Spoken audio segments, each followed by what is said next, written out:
Les actions sont de loin les actifs les plus connus des particuliers. Le CAC 40, un indice boursier composé de 40 actions, comme son nom l'indique, est par exemple le centre de l'attention des investisseurs français. On y retrouve des actions d'entreprises très connues comme L'Oréal, Michelin ou encore Danone. Au contraire, les obligations sont des actifs très peu connus, alors qu'elles représentent plus de la moitié des produits négociables en bourse. Et en France, l'encours de cette dette négociable représente tout de même plus de 2000 milliards d'euros. Mais alors, pourquoi les actions sont-elles si populaires ? Leur popularité est-elle synonyme d'une plus grande rentabilité ? Et surtout, comment y investir son argent ? C'est ce que nous allons voir à travers cette vidéo. Une action, c'est un titre de propriété d'une entreprise. Il s'agit plus particulièrement d'une part du capital de cette entreprise. Pour faire simple, c'est l'entreprise qui lève des fonds puis divise le tout en une multitude de parts identiques qu'on appelle des actions. Ensuite, l'entreprise les propose aux investisseurs, qui en achètent autant qu'ils le souhaitent dans la limite des stocks disponibles. Cette levée de fonds peut servir à payer les dettes de l'entreprise, développer des activités sur d'autres territoires, améliorer les installations existantes ou simplement lancer un projet onéreux. Bien que les actions ressemblent à un prêt comme nous le ferions à la banque, ce n'est pas du tout le cas. En fait, l'entreprise ne doit rien rembourser à personne lorsqu'elle émet des actions. Il n'y a pas de limite de temps. Chaque action peut être achetée par un investisseur qui devient alors propriétaire, et non pas créancier, d'une petite partie de l'entreprise. Par exemple, si vous détenez une action sur les 100 émises par l'entreprise, vous êtes l'heureux propriétaire d'1% de cette dernière. Plus précisément, vous ne détenez pas une partie de l'entreprise, mais une partie de son capital lorsque vous achetez une action. Cela a son importance si l'entreprise fait faillite, car vous ne serez pas prioritaire lors de la liquidation de cette dernière. Ce sont les détenteurs d'obligations qui sont prioritaires. Généralement, les actionnaires ne reçoivent rien lors d'une faillite. Une fois propriétaire d'une action, vous êtes un actionnaire et vous pouvez alors bénéficier de l'augmentation de son prix ainsi que de la distribution d'une partie des bénéfices de l'entreprise qu'on appelle les dividendes. L'augmentation du prix de l'action n'est pas systématique et dépend en réalité de l'offre et de la demande. En effet, l'entreprise émet un nombre limité d'actions, ce qui force les investisseurs à acheter et vendre sur le marché secondaire, c'est-à-dire le marché de l'occasion. Et qui dit occasion dit des négociations entre des acheteurs et des vendeurs. De ce fait, le prix de l'action augmente si elle est populaire et inversement. Les dividendes sont quant à eux la distribution des bénéfices de l'entreprise aux actionnaires. Mais selon la politique de l'entreprise, certaines paient des dividendes tandis que d'autres n'en paient pas, ou seulement une fraction. Une entreprise qui augmente les dividendes régulièrement est souvent considérée comme une affaire en bonne santé. Dans la plupart des cas, c'est l'augmentation du prix de l'action et non pas les dividendes qui est le moteur principal de son rendement. Dit autrement, c'est la popularité de l'action qui contribue le plus à son rendement. Il existe une multitude d'actions différentes. D'abord, les actions sont divisées selon la taille de la capitalisation de l'entreprise. Il existe les grandes, les moyennes et les petites capitalisations. Mais qu'est-ce qu'une capitalisation ? C'est la somme de la valeur actuelle de toutes les actions d'une entreprise. La valeur de la capitalisation varie selon le nombre d'actions et le prix de chaque action.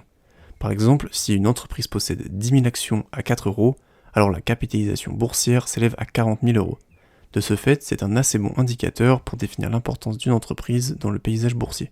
Parmi les grandes capitalisations boursières, vous retrouverez les entreprises les plus influentes, comme Amazon, Google, Microsoft, ainsi que toutes les entreprises du CAC 40. Il s'agit généralement des grandes entreprises plutôt stables, dont les rendements sont bons. Les moyennes et petites capitalisations sont généralement moins connues, moins stables et donc plus risquées, mais également plus rentables que les grandes capitalisations. Une fois classées par capitalisation, les actions sont encore divisées en d'autres groupes qu'on appelle secteurs. Parmi ces secteurs, on retrouve l'automobile, la finance, la santé, l'énergie, les communications, les industriels, le luxe et tant d'autres. Tous ces secteurs n'évoluent pas de la même façon. Par exemple, le secteur de l'énergie est connu pour être cyclique, tandis que des secteurs comme celui de la consommation sont beaucoup plus constants.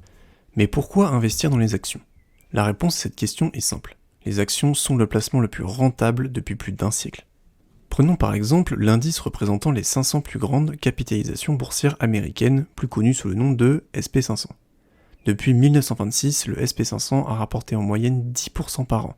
Si vous aviez investi 1 $ en 1926 et que vous l'aviez laissé jusqu'en 2020, c'est-à-dire pendant plus de 90 ans, alors vous auriez multiplié par plus de 10 000 votre investissement. Par conséquent, 5 000 $ placés sur le SP500 en 1926 valent aujourd'hui 50 millions. En réalité, il faut prendre en compte l'inflation, c'est-à-dire l'augmentation du coût de la vie. Une fois intégrés au calcul, les 50 millions de dollars deviennent 3,5 millions de dollars. C'est nettement moins, mais c'est toujours une énorme somme par rapport aux 5 000 $ de départ. Certains ou certaines d'entre vous l'ont peut-être remarqué, l'évolution du SP500 ne fut pas constante. En effet, toutes les années n'ont pas été bonnes, loin de là. Parmi ces mauvaises années, on y retrouve les crises récentes comme en 2008 et en 2002, ainsi que des crises plus anciennes comme en 1974 ou encore en 1931. Bien évidemment, ces mauvaises années sont passagères, et finissent par être effacées par le temps, sinon il ne serait pas possible de multiplier par 10 000 votre capital. Le risque est donc de retirer le placement trop tôt, par anticipation de l'évolution de la bourse. Nombreux furent les investisseurs à avoir retiré leur argent en 2008, par peur d'une chute plus importante. Malheureusement pour eux, les actions du SP500 ont rapporté près de 430% entre 2009 et 2020. Nous vous le rappelons, bien que très rentables, les actions ne sont pas adaptées à tous les objectifs. Et cela est particulièrement vrai pour ceux qui ont des horizons de temps courts. Un investisseur ayant investi tout son argent pour 2 ans, en 2007 et 2008, aurait perdu près de 34% de son placement initial. Ce même investisseur aurait été tout juste gagnant s'il avait laissé son argent jusqu'en 2012, c'est-à-dire sur un horizon de temps de 6 ans. Enfin, nous ne pouvions pas finir ce tour des raisons d'investir dans les actions sans parler de la diversification. En effet, les actions n'évoluent pas de la même façon que d'autres actifs, qu'il s'agisse d'obligations, de matières premières, d'immobilier ou encore d'objets de collection. De ce fait, il est tout à fait possible que les rendements d'un actif soient négatifs sur une année, alors que ceux des autres sont positifs. Même en petite quantité, investir dans plusieurs actifs permet de diminuer les risques de perte. Par conséquent, ajouter des actions à vos placements pourrait bien avoir un effet positif sur le rendement sans pour autant augmenter le risque. C'est la magie de la diversification. Nous allons finir cette vidéo sur un point important, comment investir dans les actions. Pour acheter des actions, vous avez le choix entre deux méthodes. À l'unité, via une place boursière, ou groupé dans un fonds d'investissement actif ou passif. Selon nous, l'achat d'actions à l'unité, comme par exemple l'achat d'une action Amazon ou Tesla, nécessite des connaissances approfondies dans l'analyse fondamentale des comptes d'une entreprise. De telles connaissances sont difficiles à acquérir, et leur mise en place est extrêmement chronophage. Nous vous conseillons plutôt d'investir dans des ETF, qui sont des fonds d'investissement qui peuvent être négociés en bourse comme des actions. Ils ont l'avantage de regrouper des centaines, parfois des milliers d'actions, dans un même placement, ce qui diminue considérablement le risque de se tromper dans la sélection des actions. Chaque ETF contient différentes actions et n'a donc pas le même objectif. Certains cherchent à répliquer des indices, comme le CAC 40 par exemple, tandis que d'autres cherchent à regrouper un certain type d'actions, comme par exemple les actions des entreprises à petite capitalisation. Il existe plus de 1800 ETF disponibles à l'investisseur français qu'il est possible de se procurer grâce à un courtier qu'on appelle plus communément un broker. Les coûts d'acquisition d'un ETF sont généralement plus élevés que ceux d'une action, mais les bénéfices sont bien plus grands. Vous pouvez diversifier en un seul achat, vous réduisez le risque de la sélection d'actions et vous diminuez l'ampleur des variations boursières. Il est possible d'acheter plusieurs ETF afin de se constituer un portefeuille. Selon leur construction, de tels portefeuilles peuvent être très bien diversifiés et diminuer nettement le risque sur le long terme. N'hésitez pas à liker et vous abonner si vous avez appris quelque chose dans cette vidéo, et on se retrouve la semaine prochaine pour une nouvelle vidéo.